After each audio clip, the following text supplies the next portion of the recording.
Welcome to Tough Questions, where we address the most challenging issues of a real and a relative Christian faith. If you're joining us on Facebook Live or our YouTube channel, Instagram, or maybe the Tough Questions podcast, again, I want to say thanks for dialing in. Now let's get into our subject for this episode. Wait a minute. I'm supposed to trust in a God that I don't see, that I haven't spoken to, and I really fully don't understand? How is that one fair? And how hard that is to do? Why is it that the Bible makes faith in God seem so easy? Because it really is not. You know, it's confession time. I'm a pastor, and sometimes I find it very difficult to trust in what God is doing and in what God is allowing. You know, as a Christian, I'm supposed to love God with all my heart, believe in Him, and trust Him in all. And yet, many times I feel very uneasy about the future. You know, we worry. I mean, we all worry about the tensions that's in our country right now. All this divisiveness and the culture and all of these things that seem to be going in the wrong direction. The political division and the racism and on and on and on. Well, we worry. What if we never find out who really honestly won the election? What if nothing ever changes after all of the protests and the demonstrations are done? You know, what if the United Methodist Church chooses here in the future to go in a direction theologically that I totally disagree with? What if I end up getting COVID-19? How do you trust in this God that you cannot see when you're surrounded by tremendous issues? I don't see Him, but I certainly see the COVID. I certainly see the unemployment numbers climbing. I certainly see, the tension in the discourse everywhere. How does trusting in God work? Because, in the past I've prayed and I've asked for things, and I think they were good things. I think they were righteous things. I think they were things that God would honor, and He didn't answer my prayer. He could have, but He didn't. And that's a fair question, isn't it?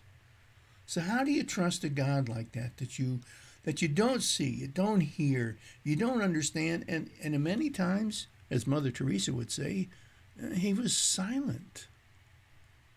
I want to take you on a little journey today.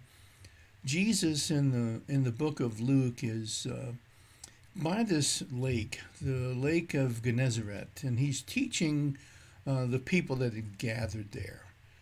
Well, after Jesus is done teaching, it's the end of the day, and the fishermen have come in, and they're cleaning out their boats, and they're repairing their nets, and all of those kinds of things, and Jesus gets into the boat that belongs to Simon. And let me take you to Luke chapter 5, verses 4 and 5. When He had finished speaking, this is Jesus when He had finished talking to the crowd. When He had finished speaking, He said to Simon, "Put out into deep water and let the nets down for a catch." Well, Simon answered, "Master, we've worked hard all night and haven't caught a thing." So what was really being said here was Jesus saying to Simon, I'm going to show you that you can trust in me. If you just do this one thing for me, if you will just stretch yourself far enough to go out into the water and to put the nets down one more time, I'm going to show you who I am. I'm going to show you that you can trust in who I am. And I'm sure at that point, Peter was like, what you're asking me to do just feels really, really stupid. I'm a smart person. I've been fishing all my life. I've been out there all night long, and there's nothing out there right now. And yet you want me to go out there? Really what Peter needed to do is, at that particular time, he needed to pray in his heart, "Lord, help me to obey. God, help me to obey your will in my life, even when I don't understand, even when I just don't seem to get it. You see, the prayer that Simon Peter needed to say was, Lord, help me to open my hearts so that I can let down the nets. And Simon answered, Master, we've worked hard all night and haven't caught anything. But because you say so, I will let down the nets. You know, this is the journey that Peter has started, and he's on at this point. A journey that is going to be building his faith in Jesus and in God and in the mission of Christ here in the world. Simon, is starting this journey at this point. Realize you don't have to understand completely what God is calling you to do in order to obey what God wants you to do immediately. You don't have to understand it. And that's one of the challenges that we wrestle with in the world today, is people don't want to buy into something or don't want to take a hold of something unless they understand it or feel that they understand it. When it comes to your relationship with God and when it comes to what God is doing in the world, you will never, ever, ever understand everything that God is doing completely. It's just not in the cards. The book of Proverbs kind of sums up what we need to do this way. This comes from Proverbs 3. And it says, trust in the Lord with all of your heart, and lean not onto your own understanding, but in all your ways submit to him, and he will make your paths straight. You know, that one verse tells us that if we simply trust in who God is, he's going to make everything right. He's going to make it all turn out. It might look bleak. It might look like you're heading down the wrong road or whatever the case might be. But if we trust in who God is and participate in what God is doing, God will lead us out the other end of it to a great, great future. In the Bible, there's a word, bataketh, and it is translated as trust or submit to or be obedient to or cling to.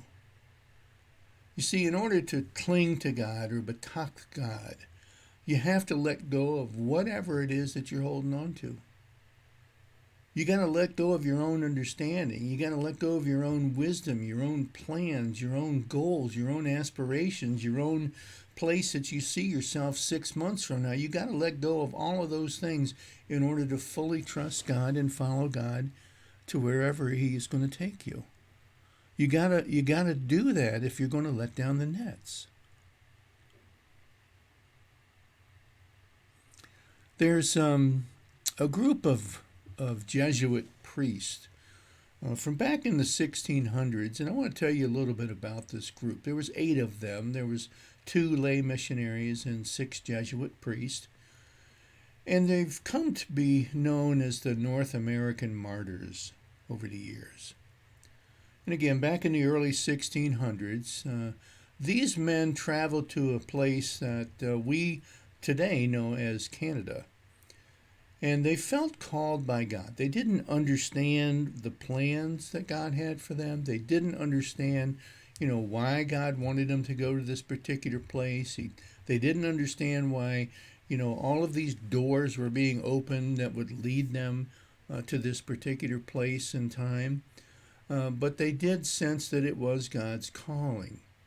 So they went. And this group of 8 people went, and the first group that they encountered was this group of Native Indians, the Huron tribe. And the Hurons didn't trust them at first, but over a short period of time, this group of 8 missionaries was able to help the Hurons with people that were ill and nursing them back to health. They shared with them new and different ways of farming and ways to improve their life. And because of the growing relationship that they had, eventually this group of missionaries was able to share Jesus with them. Now again, I want you to see that this group of missionaries, they didn't have all the answers. I mean, they had more reasons in front of them not to go than they had to really go. But they did it. They were obedient. They went, and God was using their willingness to go see, this part of the world and to interact with these Indian tribes. God was using that to bring these people to faith. Well, there was another tribe there. It was the Iroquois Indians, and they were always, seemed like, at war with the Hurons. So the Iroquois assumed that these missionaries, were their enemies because the Hurons were their enemies also. And over the next 8-year period, each one of those missionaries died a horrible death at the hands of the Iroquois Indians. Now, you might look at this story and say, well, how is that trusting in God? And, that doesn't make me want to let go of my own understanding and just simply trust in who God is. I want you to see, though, that these men were obedient to God and that the plans and the purposes that God has in this life, they're not always, a rose garden. Sometimes it's quite difficult.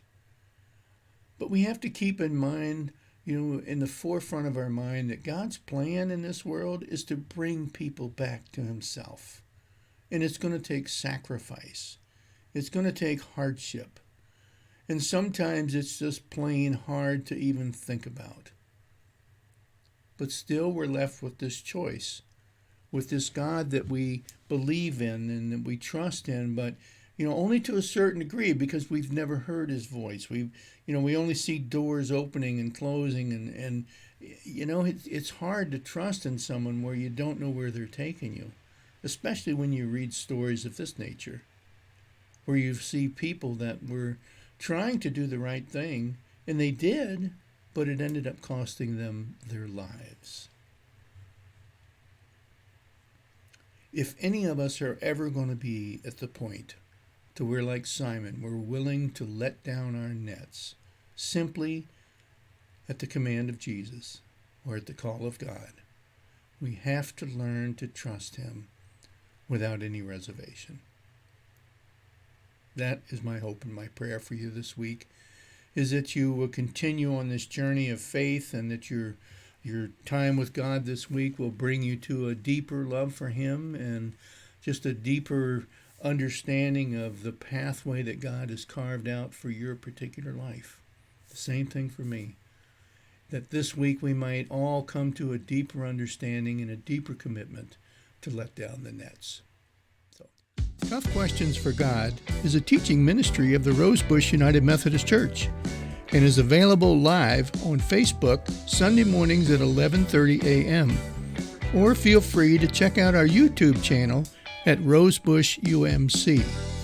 If you like podcasts, check us out on Spotify, Apple Podcasts, or even Listen Notes. All of these different resources are available on the 2 websites that are listed here.